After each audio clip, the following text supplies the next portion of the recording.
In fact, Congressman Bob Brady is being investigated over the FBI on allegations that he bribed his 2012 primary opponent to drop out of the race and for later lying to investigators. Also tonight, the liberal establishment is being rocked by a new wave of sexual misconduct allegations. Plus, the reckoning continues for the Clintons. Right here, we will expose the biggest enablers of Bill's predatory behavior over the years. That is tonight's breaking news opening monologue.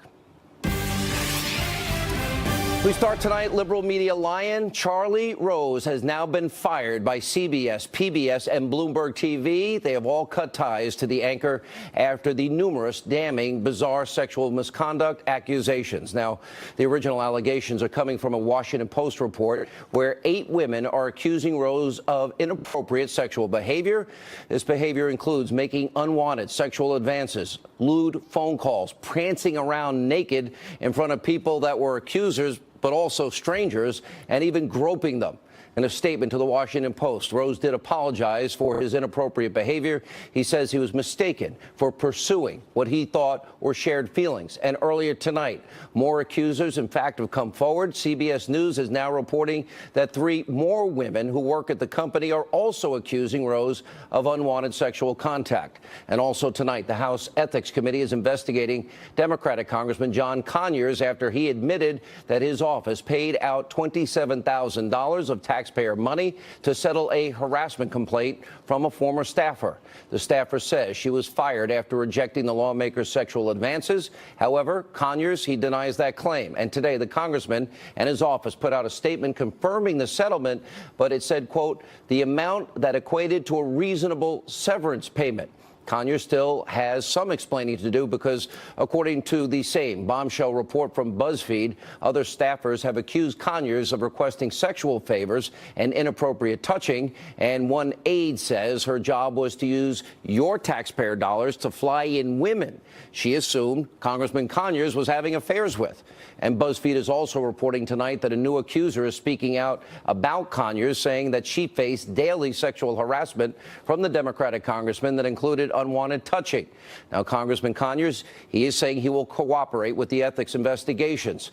Look, I don't agree with a word this guy has ever said over the years, but like everybody else, he is denying it. He's been accused of inappropriate sexual behavior, and as of now, with his denials, he deserves the presumption of innocence. Every American, as I've been saying, is entitled to that. I remain one of the few people on the air in the media that are consistent. Also, Democratic Congressman Conyers isn't alone when it comes to sexual misconduct allegations. 2 women have also come forward to accuse Senator Grope, Al Franken, of inappropriately touching them.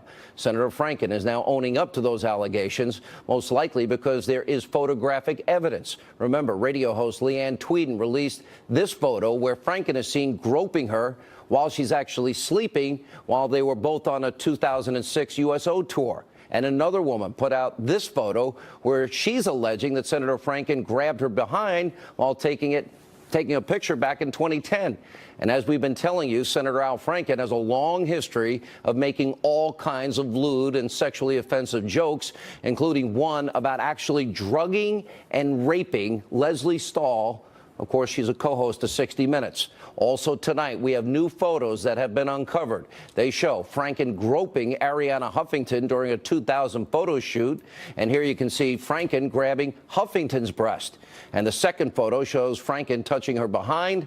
And Arianna Huffington is rushing to Franken's defense tonight and saying that they were just having fun and that people shouldn't be offended by the photos.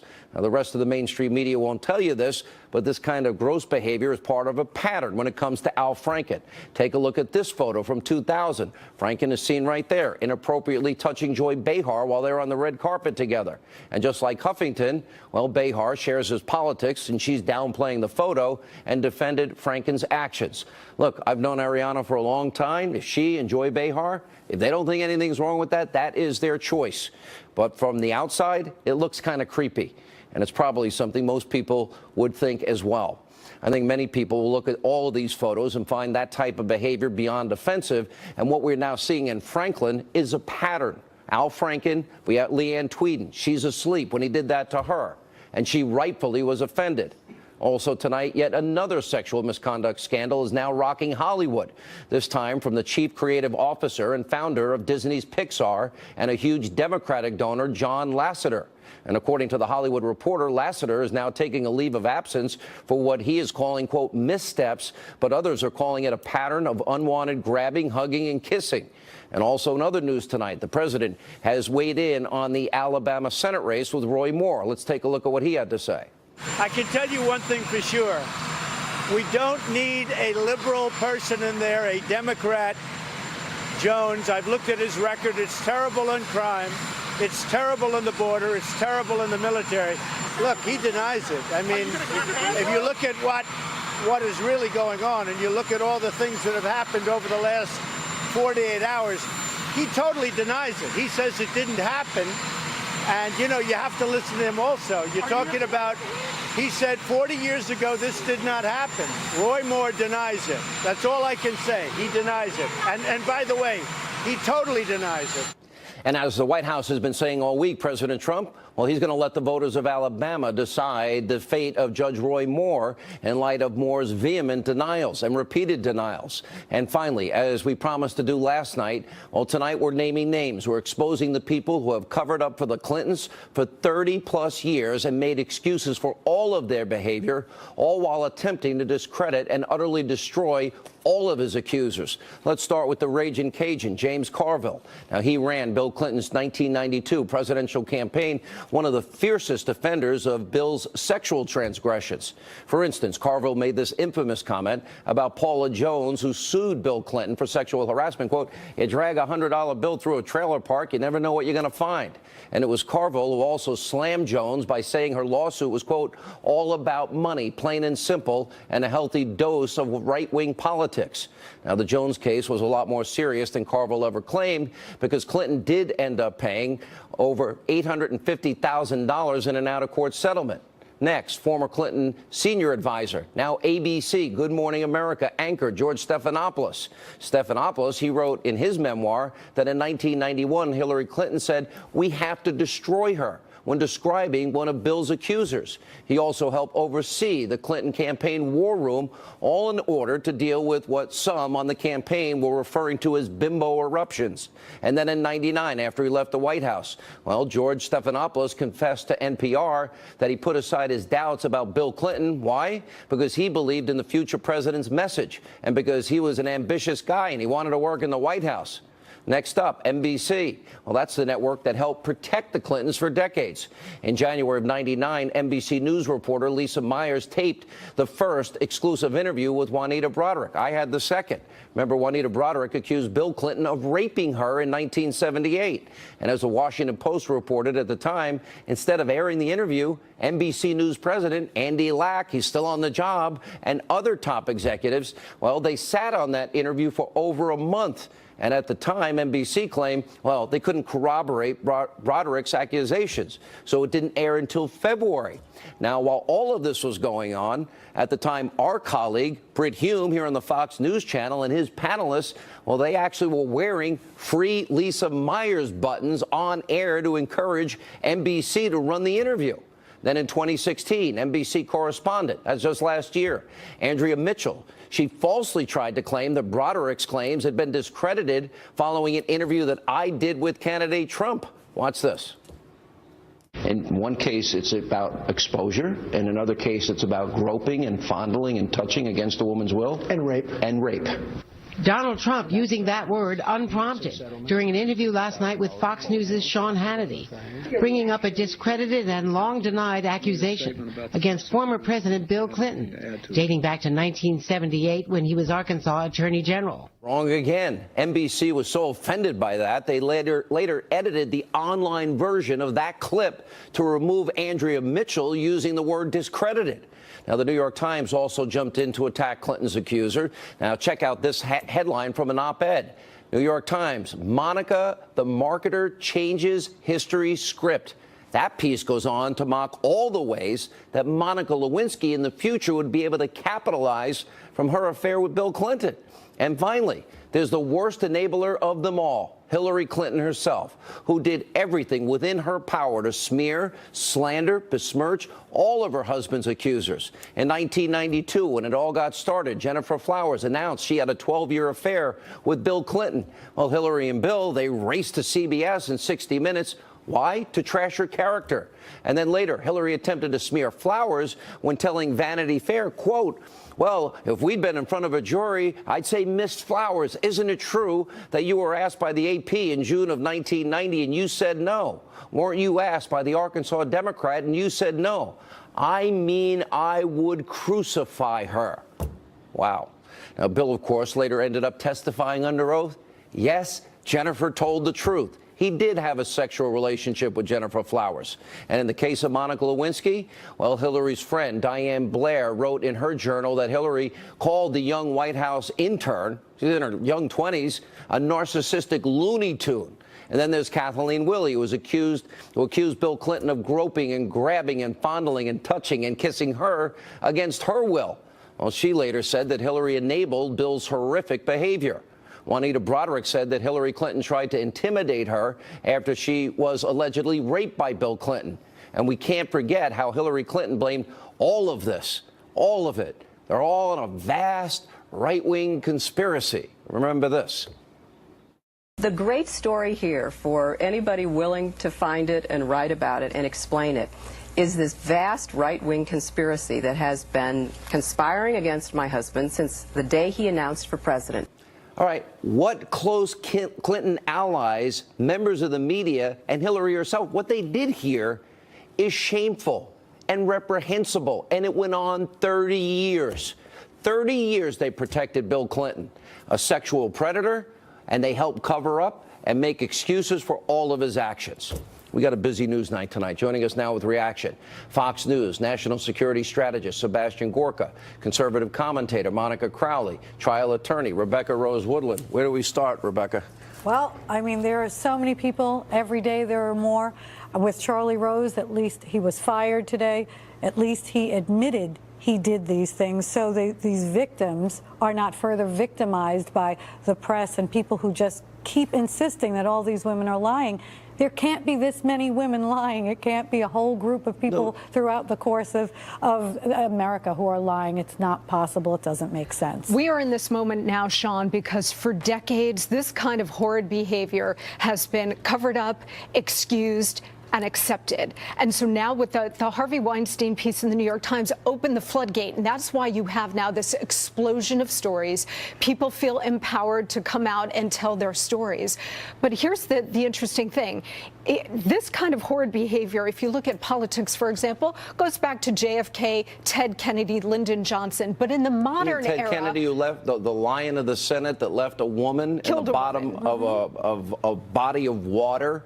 He went home, told nobody. There was a house across the street, and he was so beloved. Lionized. But in the modern era, a lot of people are putting the current marker at Bill Clinton and his behavior because he was excused by the woman who was the most powerful and influential in the country, not just in his life, but Mrs. Clinton. So there's a special place in hell, Sean, for the women who have covered for this kind of behavior. Listen to what I said about John Conyers. I never liked the thing that John Conyers ever said. Politically, we're on opposite sides. John Conyers says no. Others say it didn't happen. I believe Clarence Thomas was smeared at the last minute. You see October surprise after October surprise, whether it's a DUI for George Bush or an allegation in a campaign 30 days out of an election. Sometimes it's not true. What do we do? How should people act when one side says it happened, and without smearing them like the Clintons did for 30 years, and take their allegations seriously, especially in the case of, well, is it pedophilia? We need to find out. We need to know. We need in every case to know the truth. But how do you balance that? And then I'll get to Sebastian in a minute. Well, this is the issue now. With Conyers, we're bringing up a huge issue in Congress. Am I right to give him the presumption of innocence? No, absolutely not. That's I'm wrong to do that? No, you're absolutely right. I'm sorry. You're absolutely right to do it as you've done it over the last week. I think you should. I've done it my whole career, Rebecca. Well, I'm saying with all these victims, we've discussed this over and over. I mean, that's what the Constitution provides. Absolutely. The problem with Congress is there's not a body that is investigating carefully, distinctively, and without some sort of, there's a whole shadow over this Office of Compliance that women have to go to. It's not only women, men as well, have to go to if they were harassed. And this Office of Compliance is shrouded in secrecy. So there might be a way for, with all of these complaints now, to restructure that and have a better place for people to go. If we're going to have a come into Jesus moment, I think in the end, as a father, I have 3 sisters, Dr. Gorka. Just the people that admitted these things and groping Franken with his with what he did to poor Leanne Tweeden is enough. You know, but it was conservatives that were out there on the front line saying, wow, all of these women, and there was more besides Juanita and Kathleen and Paula and Monica. There were a lot of other women involved in this too that I interviewed over the years. How do you balance that? And how much damage do liberals do in terms of they want the mantle that they are the great protectors of women's rights, but yet they were involved in protecting the Clintons all those decades? Now, that's the real question. So you've been very, very righteous in terms of giving the question of the reasonable doubt, the idea that you have to prove the case, the presumption of innocence, whether it's Judge Moore, whether it's John Conyers. But let's step back and let's talk about that bigger issue. The left as a whole has no vision and no morals. They are spiritually and politically bankrupt, Sean. Why? Because they made this all possible. Whether it was covering for Ted Kennedy, whether it was covering for Bill Clinton, they've created this mantra for 30 years. It's just sex. It's okay. It's private. Don't worry about it. This created a culture of permissiveness. As a result, the political side of the aisle that says we are for women, we support the victims, they have completely hollowed out their own moral standing. And I want to see a reckoning right now. I want to see the real feminists get out on the street. I don't care what kind of hat they're wearing, but I want them to protest because, hey, we're the right. They hate us. I get it. But they made this possible on their own side. Let's talk about Charlie Rose. Charlie Rose? Let me ask Monica this question. You know, what convinced me is right from the get-go with the Clintons, Jennifer Flowers had tapes. They actually said, dude, you doctored the tapes. I don't know if you could hear it was his voice. You can hear an intimate conversation that was going on there, but they still went out, denied it. Years later, he had to admit it. Yeah, and they go on singing. Just to be clear, that was a consensual relationship, though, Sean, with Jennifer Flowers. That different, very different. Issue. Agreed, but he still lied. Yes. Okay, and that was part of it. And she was smeared, and she was telling the truth. That's the difference. You know, in the case of how much will science now play a role? One of the things I thought in the Roy Moore case, for example, is I talked to a 42-year expert in handwriting analysis, said you give him, he's done this 42 years. It's an art. It's a science. And he's going to be able to tell you forensically if the ink is new or old, and forensically if he can look at his handwriting at the time with that yearbook, there's their answer. Right. And these investigations should go on because nobody should be smeared in this way if the charges are false. Problem is here, time is of the essence, right? There's another point about hypocrisy that I want to make, Sean. Over these last couple of decades, every Republican that's been embroiled in some sort of sex scandal, the left has piled on because they used to say that conservative ran as a family values candidate or a family values So if you have Republican, no standards, so they're you're better off. But the left is equally as hypocritical in this sense where they position themselves as big champions of women. And yet in their private lives, what's coming to light now is that their behavior against women has been absolutely atrocious. Closing remarks, Dr. Gorka, we'll go to you first. I think this is just the tip of the iceberg, Sean. I think we have to, strap on our seatbelts and hold tight, because I think this is the beginning of an avalanche. And I hope it means that the left will have to clean house. No more double standards, no more playing the victim card. And let's have... They protected him through 2016. The only reason that they're doing it now is because they don't need the Clintons anymore. Correct. Clintons can't do anything for him anymore. All right, sorry, Rebecca, last word. I think I agree with Dr. Gorka. This is the beginning of an avalanche, and I think it's a great opportunity for us to change values in this country and to change the way we treat victims and how we handle. I totally agree. Yeah. And we have to be careful, though. This is dangerous territory. And just a word of warning, this kind of behavior has no political or partisan boundaries. Oh, you're going to, oh, yeah. So while, a lot of these perpetrators and predators are on the left, look, it could be a big conservative tomorrow. So let's just should make Franken sure have that to we resign, apply or let the people of Minnesota decide? Well, the people of Minnesota should decide, as the people of Alabama should decide on Who should decide in Franken's case with the picture? You have evidence? I think Al Franken should resign himself. You do, I think Dr. Gorka? He should take himself out, yeah. Oh, absolutely, without a question of a doubt. The proof's there. He's admitted it. It's not hearsay. We have the proof. All right, thank you all for being with us.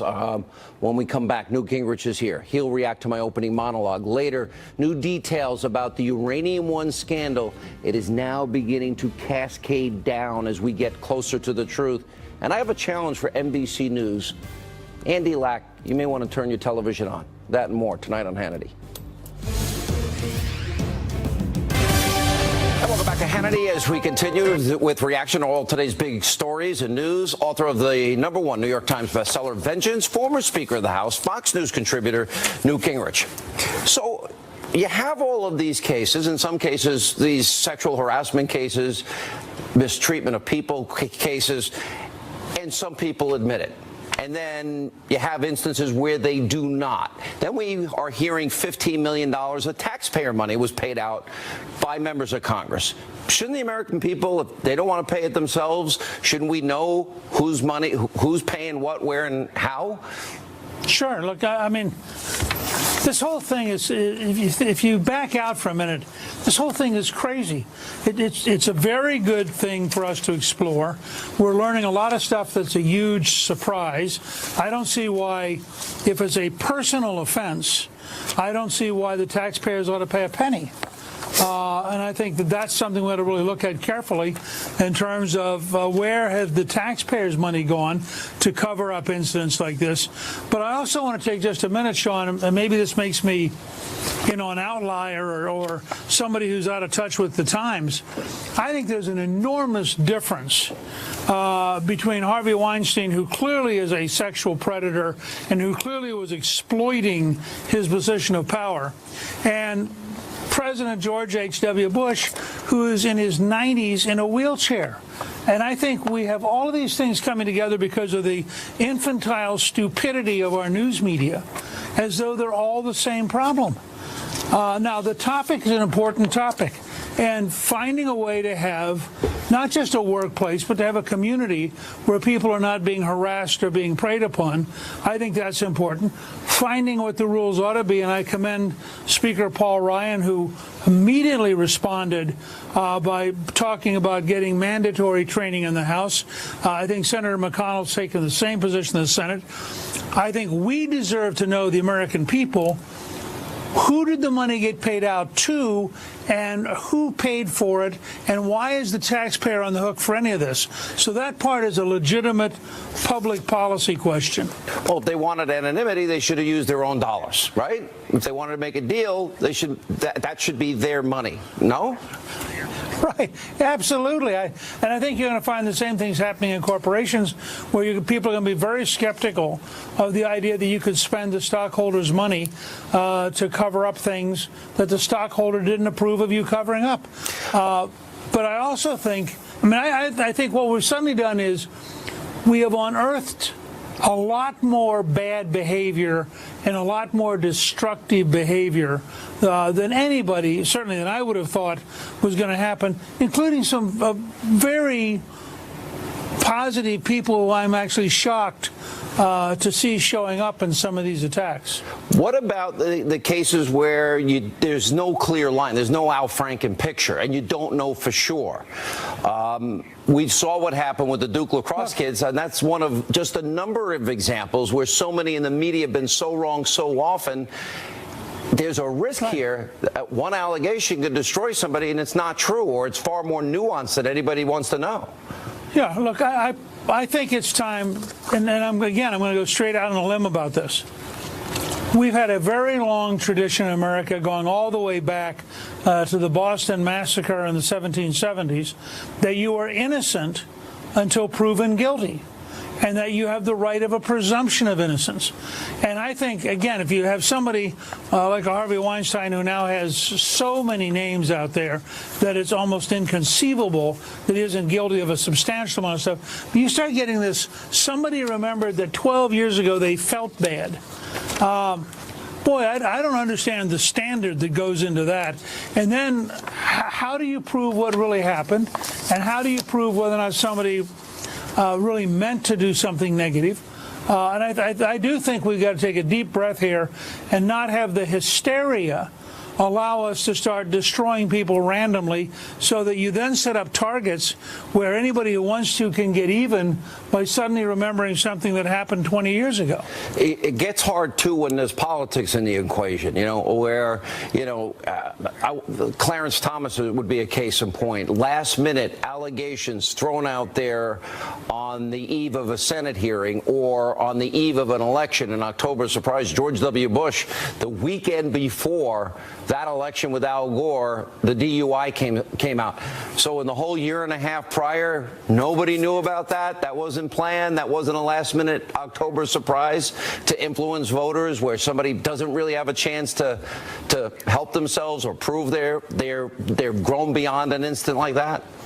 Well, I think that's part of it. Part of it's manipulation of the public by liberal news media trying to make a point. Part of it is, I think, that you've got to look at some of these things and ask yourself, why are they coming up now? What's the evidence? And again, if it was it a situation that in fact was basically innocent, but is now subject to misinterpretation? When I see people who weren't particularly offended 10 or 12 or 15 years ago, but suddenly there's now this hysteria, and so they decide they're going to join the lynch mob, and they got their story to tell. I just think we as a country ought to take a deep breath and think carefully. And again, I say this, whether it's about my wife, my two daughters, my granddaughter, for that matter, my grandson, because remember, you have many instances now of sexual harassment that involves men as well as women. So I think all of us want to protect the innocent, but we also have to remember that the innocent may be on both sides of that equation, and it's not automatically clear that a charge is the same as a conviction. So Sarah Carter, who's going to join us later tonight, is now reporting that this FBI informant, this guy worked for over 4 years for the FBI and knew about Vladimir Putin, had established a network inside of the United States. Their goal was to crack into the uranium market. And he has documents, he has emails, he has firsthand experience, and apparently even tapes. Sarah Carter is referring to it as a treasure trove of information, proving, and that's where the bribery and the kickbacks and extortion and money laundering all took place, proving that that all happened. And yet that was 2009 before the approval of Uranium One. It seems to now be cascading. The floodgates seem open. How far should this go? Is this something the Justice Department can handle? Is this special counsel area? Where do you think it should go? Well, first of all, notice the infantilism of the American media today. The next story by somebody about something that may or may not have happened 12 years ago, as long as it's sexual, boy, that's going to be a big story. Here you've got an enormous historic story. You apparently have the head of Russia in a methodical project trying to gain access and influence over Bill and Hillary Clinton while she is Secretary of State, trying to get control of the American uranium market, willing to spend apparently well over $100 million. You have an FBI source who apparently was ignored deliberately by the Obama administration, who is out there saying, wait a second, guys, look at all this evidence. I don't understand how the House and Senate can avoid having in-depth weeks of hearings, taking this whole thing apart, subpoenaing everybody, making public all of the information about the Clinton Foundation, about Bill Clinton's personal earnings. I mean, how many different ways were the Clintons making money out of this? And does anybody really believe all this was innocent? I mean, I think it's astonishing. And by the way, it goes beyond the Clintons. It goes right to the Obama administration, to the corruption of the Justice Department, and to a level of problems that I think are truly historic. All right, Mr. Speaker, appreciate you being with us. Thanks so much. And next, new details about the Uranium One scandal continue to trickle out. Sarah Carter, Greg Jarrett, they're here to respond. And also later tonight, I have a challenge. All of you that are friends with Andy Lack, may tell him to get to a TV. I have a message for him tonight. And welcome back to Hannity. So last night, The Hill's John Solomon, he broke a huge story about Uranium One. And according to the memos that he obtained, the FBI informant at the center of this case gathered years of evidence on Russia's plot to control U.S. nuclear fuel deals, including the Uranium One deal. Now, Solomon has boiled down the newest revelations in a piece for The Hill detailing the 5 new revelations.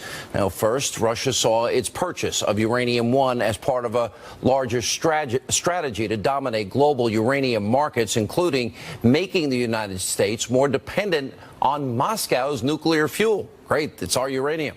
Next, Uranium One did export some of its U.S. uranium ore. Then, the FBI informant does have information to share with Congress about Rosatom's Uranium One purchase. Next, the FBI did have evidence that Rosatom officials were engaged in criminality well before the Obama administration approved their purchase of Uranium One. And finally, Justice officials, well, they trusted Campbell, he's the informant, enough to keep him working undercover for 6 years and to pay him more than $51,000 once convictions were secured. Here with reaction, investigative reporter Sarah Carter, Fox News legal analyst Greg Jarrett is with us. Sarah, let's start with you because you also had a piece. You call it a treasure trove now of information. I only thought it was 4 years. It's 6 years the informant worked for the FBI. But these were years long before CFIUS went ahead, the 9 separate agencies, to approve this deal, and we still import uranium. That's the crazy part of it. It's not like we have tons of it, and we can, get rid of any of it. Yeah, I think what's really fascinating, Sean, is if you look at what happened, he was working way back in 2008 for the FBI, but also on the counterintelligence side of it. So he was collecting information on the Russians way back in 2008. So when you look at that and you look at how it all added up together, all of that evidence, and now they're trying to say that Uranium One had nothing to do with the Mikoran case, it doesn't make sense and it doesn't coincide. Okay, and then, Greg, we get to the heart. So what we have is a network. We have the hostile Russian regime, the hostile actor, Vladimir Putin. And so this is an amazing thing. We have to import uranium because we don't have enough. Right. Now, we know they're in the country in 2009. We know that they're involved in bribery, racketeering, money laundering, extortion. Right. Okay. And why? We knew it was Clinton's Putin's guys. Why would we ever make that deal? There are so many lies associated with what the U.S. government did, the FBI, the Department of Justice, and the Obama administration did, and you just identified several of them. The biggest lie was that nobody in the government knew about this Russian criminal scheme before the sale of Uranium One, thanks to John Solomon, Sarah Carter, and the thousands of pages of documents they've uncovered. That is simply untrue. Then they said, well, there's no correlation between the criminal acts and the sale of Uranium One. That is also untrue. And then they kicked dirt on the informant, saying he really doesn't know anything. My goodness, he has more than 5,000 documents. And they outed him. You know what this is? This is our government at the worst, complicit in allowing a foreign government to engage in an illegal scheme that jeopardized national security, and then they covered it up, and they've been lying about it ever since. That is the government that is aiding and abetting criminality. They sold out our security. That's going to be the criminality, or part of the criminality in all this that's going to have to be investigated. Sarah, you know the informant. You've talked to the informant. Yes. They outed this guy. This guy spent 6 years of his life. Tell us the backstory. He's accumulating this information, documents, emails, tape recordings, his firsthand experience. He sees what Putin's network is doing, the crimes they're committing. He's passing it on to the FBI director. The Eric Holder, the Justice Department, the AG at the time, had to know, and we're told it was put in Obama's daily briefing. That's absolutely correct. Think about this. There's a lot about this informant that hasn't been made public. I know that Victoria Tonsing, his attorney, is asking for permission to make more information public about him. But let's just go back to when he reported this to the FBI. He went voluntarily, Sean, to the FBI to give them this information. And then he was asked by the FBI and the Justice Department to not leave the job with Rosatom, to not leave the job with 10X, but to stay inside and help them build a case to investigate. So he was doing his due diligence, and he believed it was his patriotic duty to give this information to the Justice Department. Yes, he is absolutely 100%. I have spent months and months and months looking at this. And they paid him more than $200,000, Sean. It wasn't just the $51,000 at the end. It was $200,000 in reimbursements, which sources told me would have gone all the way to the top of the FBI. You just don't give that kind of money out. So knowing that Putin is doing all of this, why would anybody sign off on that? And where did the money come from as we now look at the connection with everybody associated with Uranium One and the timeline and the Clinton Foundation and Bill's speaking fees? Does that timeline coincide with payments? Yes, if you look at the payments, some of the payments, for example, the speaking fee, the $500,000 that Bill Clinton got from Renaissance Capital, it certainly coincides. And Didn't Renaissance have a financial interest in this deal? Absolutely, they had a financial interest in this deal, and they're connected to Putin. Isn't Renaissance connected to Putin? Exactly, directly to the FSB. Wow, last word. The informant's debriefing papers show that an entity close to the Clintons was receiving millions of dollars that went to their charity, and then, of course, later tens of millions of dollars to their foundation and Bill Clinton's wallet. Is it a quid pro quo? Is it corruption? It could be bribery. If you're Hillary Clinton, are you worried tonight? Oh, she absolutely should be worried, because as the four people she hates the most tonight are Sarah Carter, John Solomon, you, and she's always hated me. Just hates me more.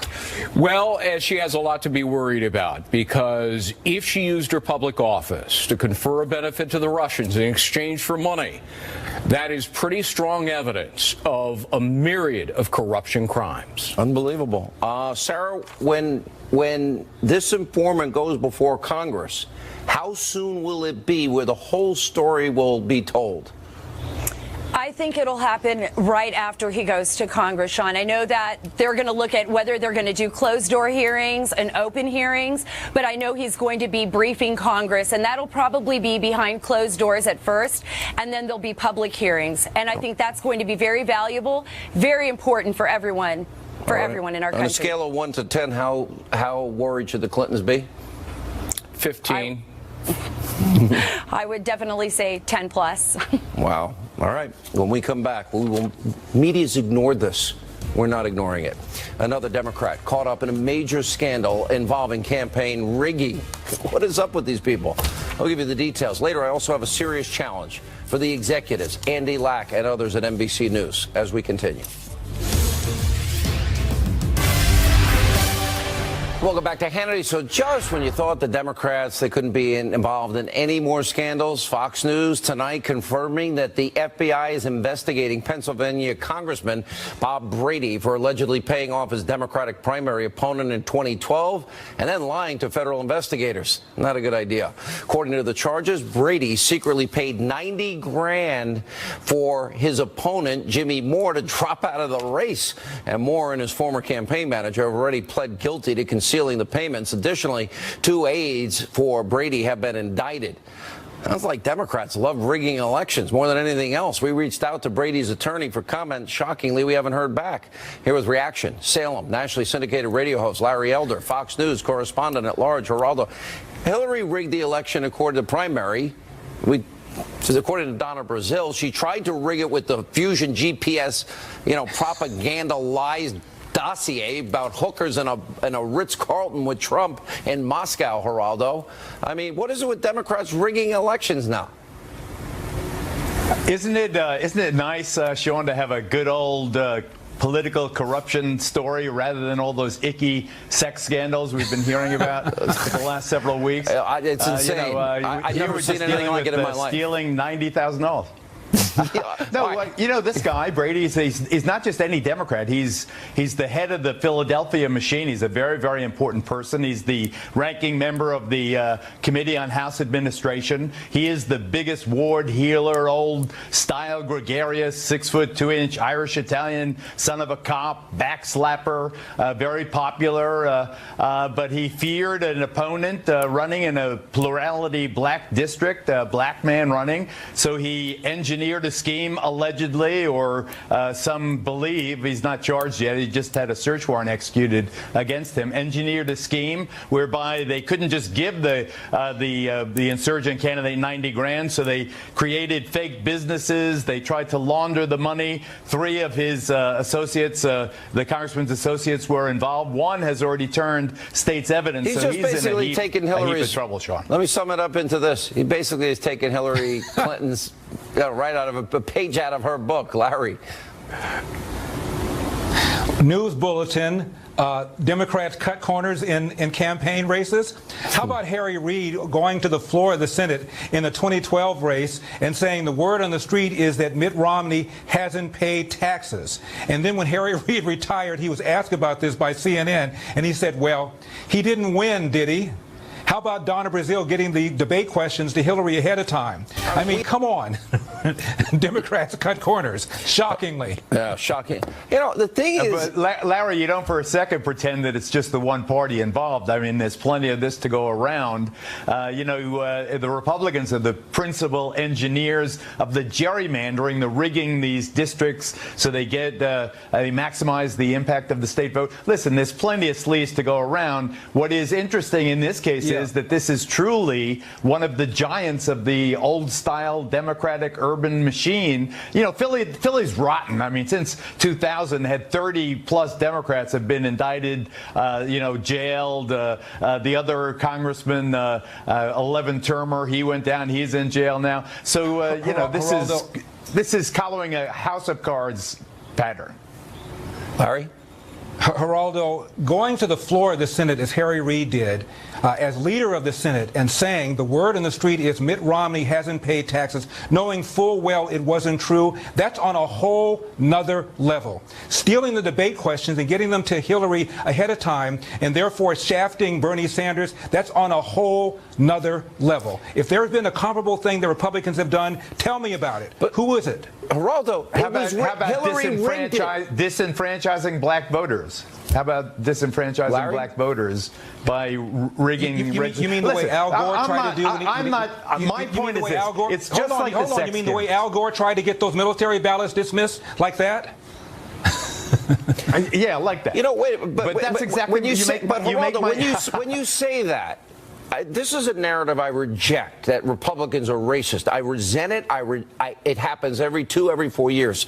Here's the problem. To get into the Democratic National Convention that we both go to every 4 years, guess what? You need a picture ID, the Democratic Convention.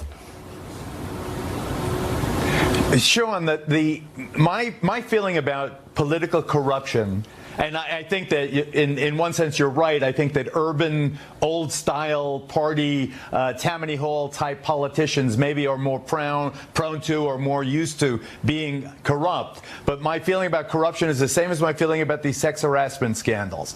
There's plenty to go around for everybody, right, left, You can't red, give me a blue. modern-day example This is a stink. of Republicans rigging they rigged it. Every Democrat that liked Bernie Sanders, the commie socialist he is, God bless them, their vote should count. The whole thing was rigged from the get-go. She controlled it all, and she tried to do it, Larry, in the general election by paying for Russian lies and propaganda. How ironic, considering the last year of Trump-Russia nonsense. And how about the fact that Juanita Broaddrick made allegations 25 years ago? Nobody cared. Now, all of a sudden, the Clintons are no longer in power. It's okay to throw them under the bus. What about that hypocrisy? What about Kathleen Willey saying that Bill Clinton basically did something inappropriate in the Oval Office, and then a couple of days later, one of the nation's top feminists, Gloria Steinem, writes a piece in the New York Times and says, well, even if you believe what Kathleen Willey says, it's not sexual harassment because when she told him to stop, he stopped. Are you kidding me? Unbelievable. This is the principle into which the left twisted themselves 30 to defend years, the Clintons. 30 years of abusing these women, Geraldo. I think that what President Clinton did, and you and I have had this argument before, Sean. Yeah, 10 he seconds. was a man whose entire life was raked over the coals. I'm talking about Bill Clinton. He was impeached, dishonored, disbarred. We will pick this up. What do you want to do? Flog him? An important message and challenge for NBC News next. Thanks, guys. We don't all know the news media in this country is abusively biased. I have a special challenge for NBC News. They lead the pack. Now, for decades, the incredibly liberal left-wing news network has been covering for both Bill and Hillary Clinton. This effort has been led by NBC News chairman. Andy Lack is his name. He also ran the company in the late 1990s. Now, the very same time that Juanita Broaddrick accused then-President Bill Clinton of rape. And as the Washington Post reported, NBC sat on that interview with Broaddrick for at least a month, saying, oh, the story wasn't corroborated at the time. Well, that's not what Lisa Myers told Juanita, and they finally aired it in February of '99. Our challenge to Andy Lack, NBC News, simple. Air the interview with Juanita Broaddrick in its entirety on NBC and prime time. Let the people in this country see and hear and decide for themselves what former President Bill Clinton is accused of doing. Certainly going to be better than those Dateline reruns ad nauseum that you play. NBC News, Andy Lack, are you going to give Juanita Broaddrick the proper platform that you sat on? Or is Bill Clinton and Hillary Clinton's reputation still that important to you? They don't have power anymore. All right, that's all the time we have left this evening. This show will never be the mainstream media. We are not the Destroy Trump media.